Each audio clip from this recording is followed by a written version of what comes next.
Tudo bem, pessoal? Aqui é o professor Carlos Eustáquio com mais uma videoaula da disciplina Matemática A para alunos do primeiro ano do ensino médio. Esta é a sexta videoaula sobre funções.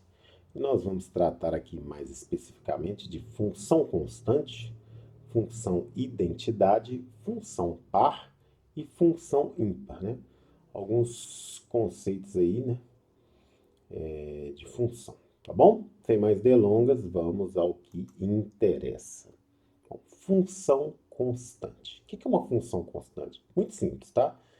Dada uma função f de domínio real, né, e contra domínio também real, tal que f de x igual a k e k é um número real. Ou seja, f de x igual a um número real. Então, não importa o x, porque o x ele não está aqui, né? Você não vê ele. O x pode variar, né? Não importando quem é o x, sempre vai dar esse número real que estiver aqui. Pode ser 3, pode ser 4, pode ser 5, pode ser menos um, pode ser raiz de 3, pode ser π, pode ser 6π, pode ser menos raiz cúbica de 8, né? Menos raiz cúbica de 9, menos raiz cúbica de 10, raiz cúbica de 10, raiz cúbica de 12, pode ser qualquer coisa, né? Chamamos a função f de uma função constante, porque não importa o x, sempre vai ser k, né? Esse k aqui pode ser qualquer número real. O conjunto imagem de f será o conjunto unitário k, porque para qualquer x, né, real, só vai dar k, tá? Só vai dar k. E o gráfico cartesiano de f é uma reta paralela ao eixo x, ao eixo das abscissas, e que intersecta o eixo y no ponto de coordenadas x0, né? E y igual a k, porque o y é sempre k, tá bom? Pessoal, para ficar mais claro aí, funções todas de R em R, tá? Domínio real, quando o domínio também é real. F de x, não importa o x, porque x não vai variar. Então, f de x igual a π, né? 3,14, tarará, você sabe qual que é, né? G de x igual a menos raiz quadrada de 2, h de x igual a 8, L de x igual a menos 2 quintos, tá? Todas funções constantes, tá bom? Para vocês entenderem aí alguns exemplos. Vou mostrar para vocês um gráfico, tá? Vamos lá, ao GeoGebra. Ô, pessoal, fiz aqui, ó. f de x igual a k, né? Esse k é um número real, qualquer. A cada momento que eu vou fazer ele transitar de menos 5 a 5, para vocês entenderem. Olha, aqui está o gráfico de f, né? Uma reta paralela ao eixo x, o eixo das abscissas, né? Que intersecta, né? O eixo y, o eixo das ordenadas, no ponto de coordenada 0. E no caso aqui, 0k, eu vou até mostrar esse ponto para vocês, tá?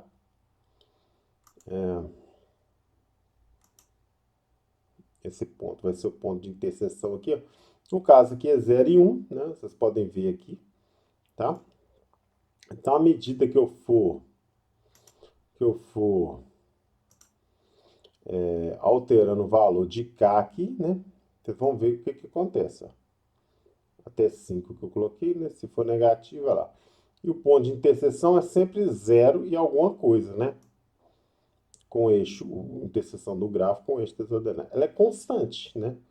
Constante. Então tem que ver quem que é o k. Por exemplo, k aqui é 1,8. Então ela passa aqui no y 1,8 e é paralela ao eixo do x. Bem simples essa função, não é verdade? Vamos continuar aí, né? Vamos aí, pessoal. Função identidade. Chamamos de função identidade a função de domínio real e contra domínio também real, tal que f de x é igual ao próprio x. Ou seja, o y é o x.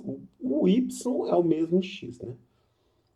1 e 1, 2 e 2, 3 e 3, raiz de 5, raiz de 5, pi e pi, menos e, menos 1, menos 3,1, menos 3,1. Esses são os pontos que pertencem ao gráfico dessa função. Note que o conjunto imagem de f será o próprio conjunto R, né? O próprio R, os próprios reais. Variação aqui, ó, variação vai fazer a mesma coisa aqui.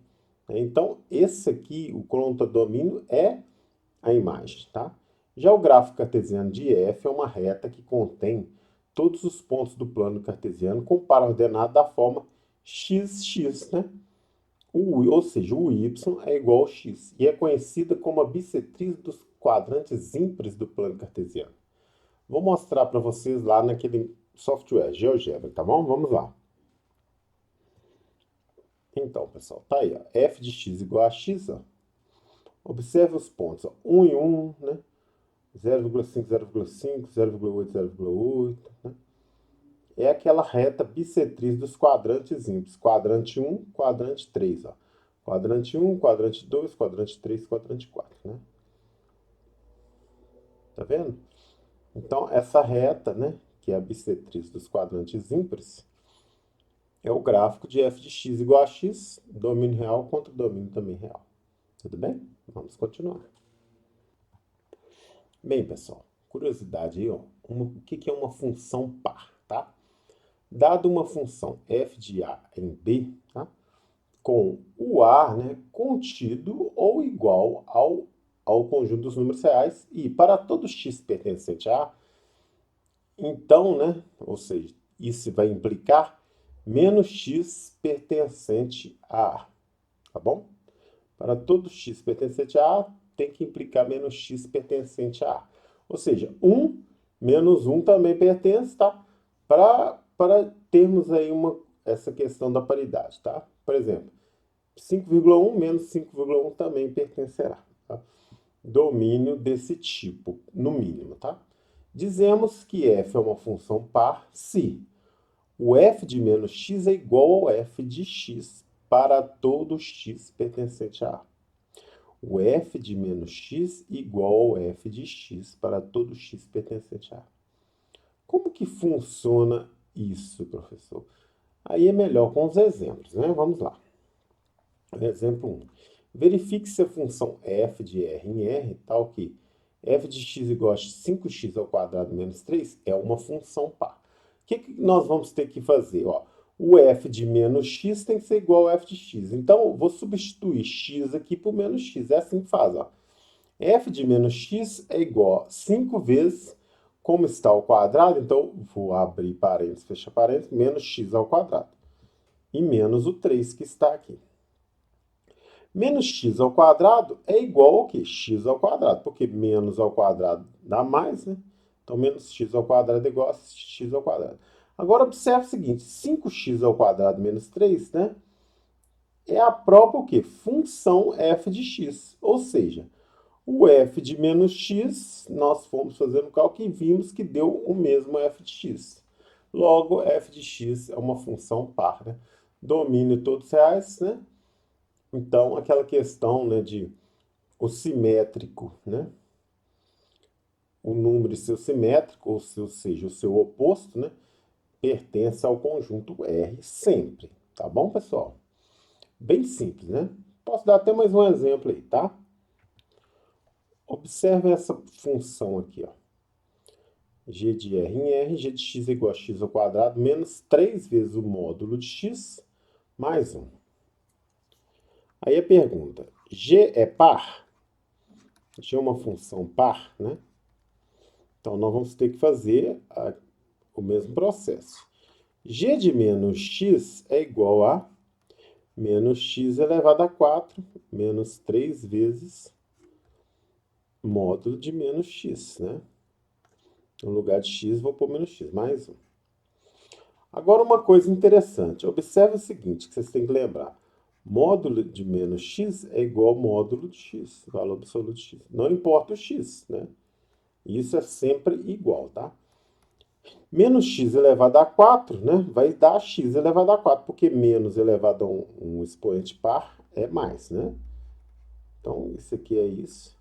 Menos 3, né? Vezes isso aqui é isso aqui, tá? Podem fazer um teste aí, se vocês tiverem na dúvida. Módulo de menos x igual ao módulo de x. Não importa se o x é positivo ou negativo, tá? Mais 1. Ora, o que é isso aqui? Isso aqui é a própria g de x, né? É a própria função g de x. Portanto, né, g é par. Tá? É uma função par. Por quê? G de menos x é igual a G de x, tá bom? E o domínio aqui e o contradomínio, né, estão dentro lá da definição. Agora, pessoal, definição de uma função ímpar, tá?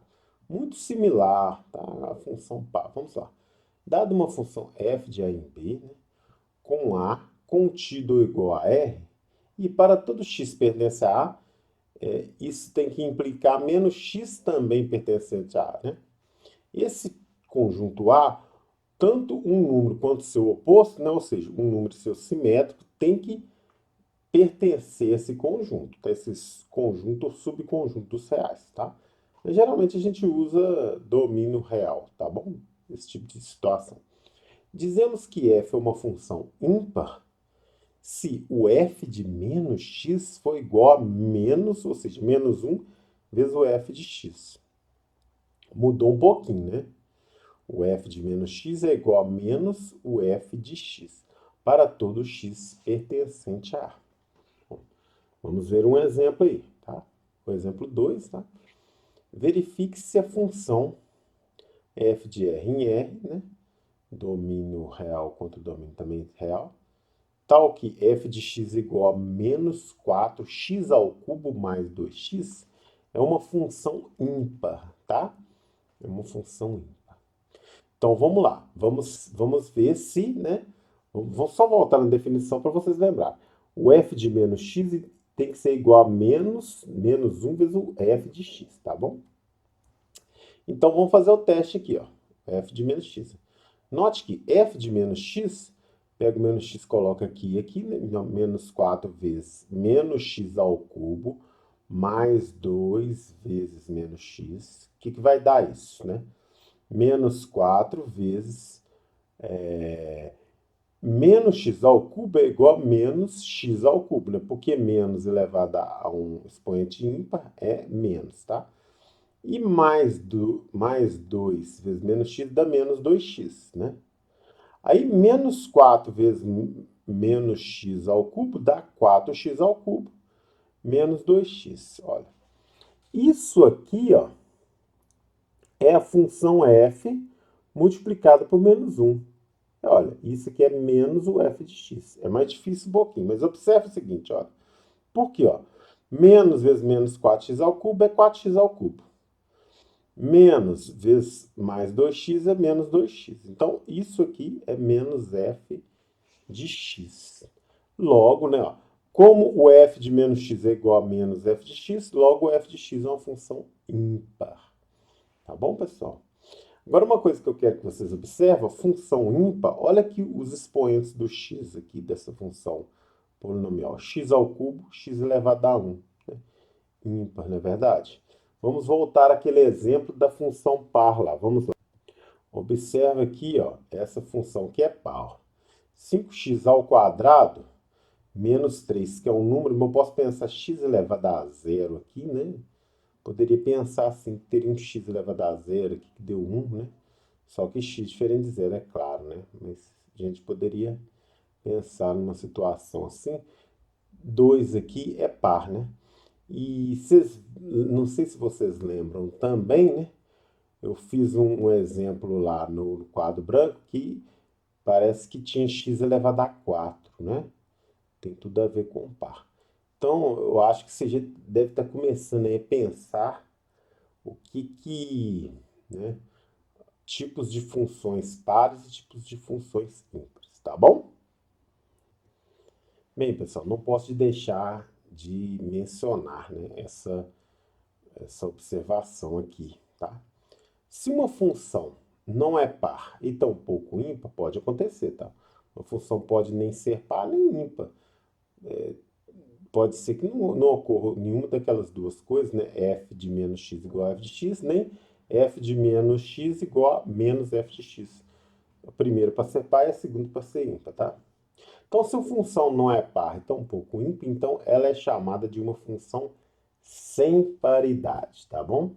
Se a função não é par nem ímpar, ela não tem paridade, tá?